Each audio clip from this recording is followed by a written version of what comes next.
안녕하세요. 설타파입니다. 오늘은 시어머니의 명의를 도용해 돈을 갈취한 며느리 이야기 들어볼게요. 며느리 A씨는 남편과 결혼 후 비교적 평범한 생활을 유지하고 있었다. 결혼 초반에는 남편과 작은 가게를 운영하며 어렵지만 행복한 시간을 보냈다. 하지만 시간이 지나면서 남편의 가게는 점차 위태로워졌고 매출은 급격히 떨어졌다. 생활비조차 마련하기 힘들어지면서 그들은 빚을 지기 시작했다. 신용카드 대금, 매달 돌아오는 대출이자, 이 모든 것이 두 사람의 어깨를 짓눌렀다. 시어머니 B씨는 아들의 사업 실패에 대해 며느리에게 책임을 돌리기 시작했다.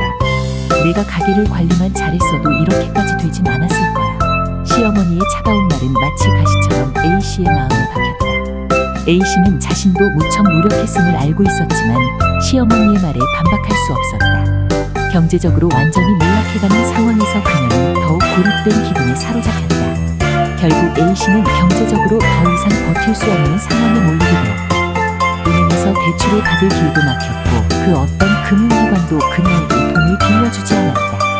빚은 쌓여만 됐고 가족은 무너져가는 가게와 채무에 물려 가라앉았다. 더 이상 그 파고가 보이지 않았다. 그때 A씨는 한 가지 방법을 떠올렸다. 시어머니의 명의를 이용하는 것이었다. 시어머니는 여전히 재정적으로 여유가 있었고 신용도 좋았다.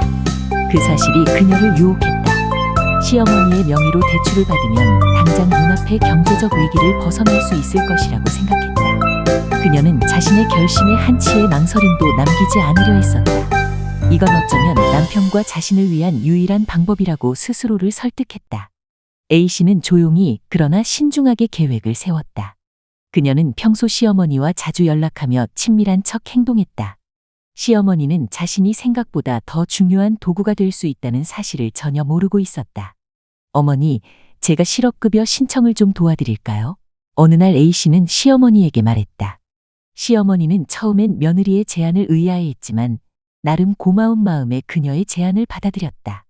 내가 도와준다니 고맙구나.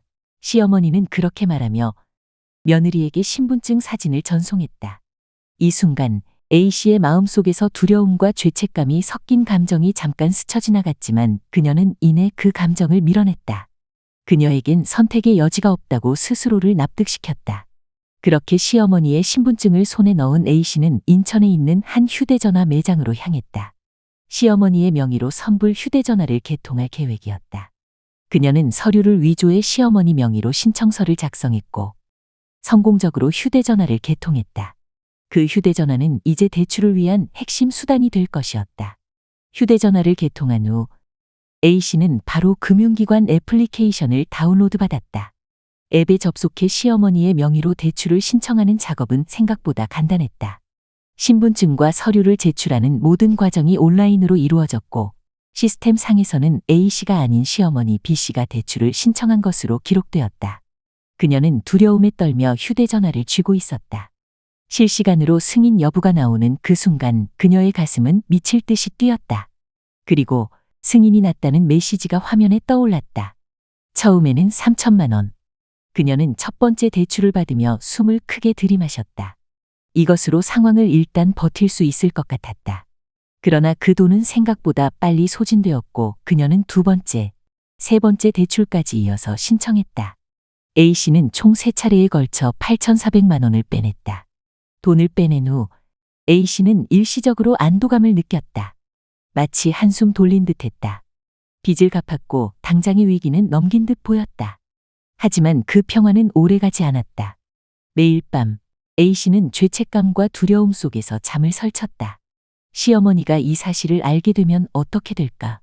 이 모든 것이 들통났을 때 자신의 삶은 완전히 끝날지도 모른다는 공포가 그녀를 지배했다. 남편에게도 이 사실을 털어놓을 수 없었다. 그는 여전히 자신의 사업을 회복하려고 노력하고 있었지만 돈이 어디서 나왔는지 묻지 않았다. 그가 상황을 알게 된다면 남편과의 관계는 물론 가족 전체가 무너질 수 있다는 사실을 그녀는 너무나도 잘 알고 있었다. 하지만 불안감은 그녀의 머릿속을 점점 더 잠식했다. 그 불안감은 점차 공포로 변해갔다. 그녀는 매일 아침 휴대전화를 확인하며 금융기관이나 경찰로부터 연락이 올까봐 조마조마했다. 그리고 마침내 그 두려움은 현실이 되었다. 며느리 A씨의 범죄는 그리 오래가지 않아 발각되었다. 시어머니 B 씨는 어느 날 자신이 전혀 모르는 채무가 생긴 사실을 확인하고 충격에 빠졌다. 금융기관에서 자신이 8천만 원이 넘는 대출을 받았다는 사실을 알게 된 순간 B 씨는 멍해졌다.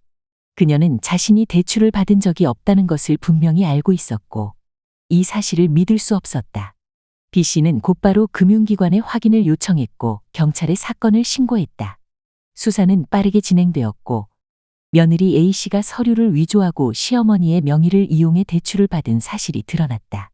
이 사건은 가족 간의 신뢰를 산산조각내는 결정적인 사건이 되었다. 시어머니는 며느리의 범행을 알게 된 순간 분노와 배신감에 휩싸였다. 어떻게 내가 나를 속일 수 있니? 내 신분증을 이용해 나한테 이런 짓을 하다니. 시어머니는 며느리에게 분노를 쏟아냈다. 며느리 A 씨는 눈물로 용서를 구했지만 이미 둘 사이의 신뢰는 완전히 무너져 내렸다. 법정은 조용했다. 재판부의 선고를 기다리는 순간 A 씨는 땀이 흘러내리는 손을 움켜쥐며 판사의 눈을 쳐다봤다. 그녀가 모든 범죄를 인정하고 눈물로 후회를 드러냈어도 법은 냉정했다. 시어머니 B 씨는 끝까지 처벌을 원하지 않는다고 말했지만 이미 신뢰는 산산조각이 나 있었다. 그 배신감은 법정의 분위기에도 묻어났다.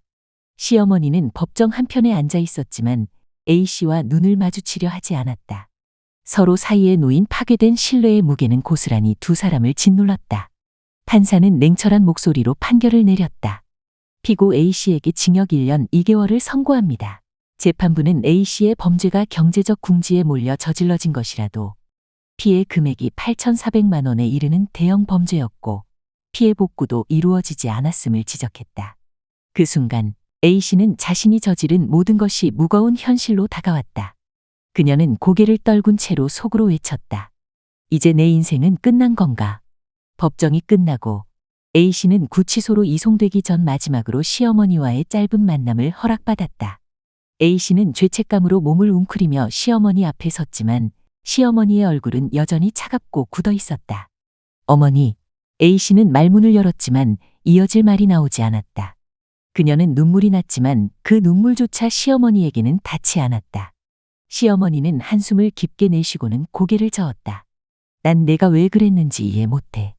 내가 돈이 필요하면 차라리 말을 했어야지. 신뢰를 이렇게 깨트려 놓고 이제 와서 무슨 말을 하겠니? 그녀의 목소리는 담담했지만 그 안에는 깊은 배신감이 스며 있었다. 저는 방법이 없었어요. 정말. A 씨는 떨리는 목소리로 변명했지만 그 말이 얼마나 공허한지를 스스로도 알고 있었다. 시어머니는 그녀의 말을 끝까지 듣지 않고 자리에서 일어섰다. 난 내 죗값을 치를 거라고 믿어. 하지만 우리 관계는 여기까지야. 그녀는 마지막으로 A 씨를 쳐다보았다. 넌 우리 가족이 아니야. 그 말은 A 씨의 가슴을 관통했다. 그 순간 그녀는 자신이 모든 것을 잃었다는 것을 깨달았다. 돈을 얻었지만 가족과 삶을 모두 잃어버린 것이다. 감옥에서의 시간은 끊임없는 자책과 후회의 연속이었다. A 씨는 매일 밤 잠을 이루지 못하고 과거의 실수를 곱씹었다. 내가 왜 그랬을까? 라는 생각이 떠나지 않았다. 시어머니를 속인 것부터 그 돈으로 얻었던 일시적인 안도감까지 모든 것이 그녀를 무겁게 짓눌렀다. 수감된 동안 그녀는 남편에게 여러 번 편지를 썼다. 하지만 답장은 오지 않았다. 남편은 그녀를 원망할 것이라는 사실을 알고 있었지만 무언가 변명이라도 하고 싶었다. 그녀는 감옥 안에서 점점 더 고립되었다. 남편과의 관계는 이미 끝났고 밖에서 기다리는 것은 공허한 삶뿐이었다. 한 달이 지났을 때 남편에게서 겨우 한 통의 편지가 도착했다. 우리 사이는 끝났어. 나도 널 더 이상 믿지 못하겠어. 그 한 줄의 문장은 A 씨를 완전히 무너뜨렸다. 감옥에서의 시간은 그 편지를 받기 전과 후로 나뉘었다. 그녀는 이제 남편과 시어머니 모두에게서 완전히 버려진 사람이 되어버렸다. 1년 2개월 후 A 씨는 출소했다. 하지만 그녀를 맞이하는 사람은 없었다. 남편은 이혼을 요구했고 시어머니는 이미 그녀를 완전히 단절했다. A 씨는 다시 사회로 돌아갔지만 그곳은 이미 그녀에게 적대적인 장소가 되어 있었다. 감옥에서 나온 그녀는 일자리를 구하려고 했지만 전과자라는 낙인이 그녀의 삶을 가로막았다. 대출 사기 사건의 여파로 어디서도 그녀를 믿어주지 않았고 친척들조차 그녀와 연락을 끊었다. 작은 아르바이트 자리에서 힘겹게 생계를 유지했지만 삶은 점점 더 무겁고 고통스러워졌다. 그녀는 매일같이 과거를 후회했지만 그 후회는 아무런 의미가 없다는 것을 잘 알고 있었다. 잘못된 선택이 가져온 결과는 그녀의 인생을 송두리째 바꿔놓았다. 한편 시어머니는 며느리가 감옥에서 나왔다는 소식을 들었지만 그녀에게 다시 돌아올 마음은 없었다. 시어머니는 여전히 아들과 가까이 지내며 며느리가 사라진 후의 삶에 적응해가고 있었다. 시어머니는 가끔 며느리 A씨를 떠올리며 후회가 스쳐가기도 했지만 그보다 더 깊은 곳에 자리 잡은 것은 완전한 단절이었다. 남편은 이혼 후 홀로 서기를 시작했다. 그는 아내의 범죄가 모든 문제의 시작이라고 여겼다. 하지만 동시에 어머니와 며느리 사이의 갈등이 점점 쌓여가면서 자신이 그 중재 역할을 하지 못한 것에 대한 책임감도 느끼고 있었다. 내가 좀 더 잘했더라면 이런 일은 없었을지도 몰라. 그는 그렇게 중얼거렸지만 이미 늦어버린 이야기였다. 남편은 며느리와의 관계를 다시 회복할 생각은 없었다. 그에게도 이미 돌이킬 수 없는 결정적인 배신으로 다가왔기 때문이다. 이 이야기는 단순한 경제적 범죄를 넘어 가족 간의 신뢰가 얼마나 중요한지를 상기시켜주는 교훈이 되었다. A씨는 경제적 어려움 속에서 어쩔 수 없는 선택이라 여겼지만 그 선택은 결국 가족의 해체로 이어졌다. 그녀는 돈을 얻었지만 그 대가로 잃은 것은 너무나도 컸다.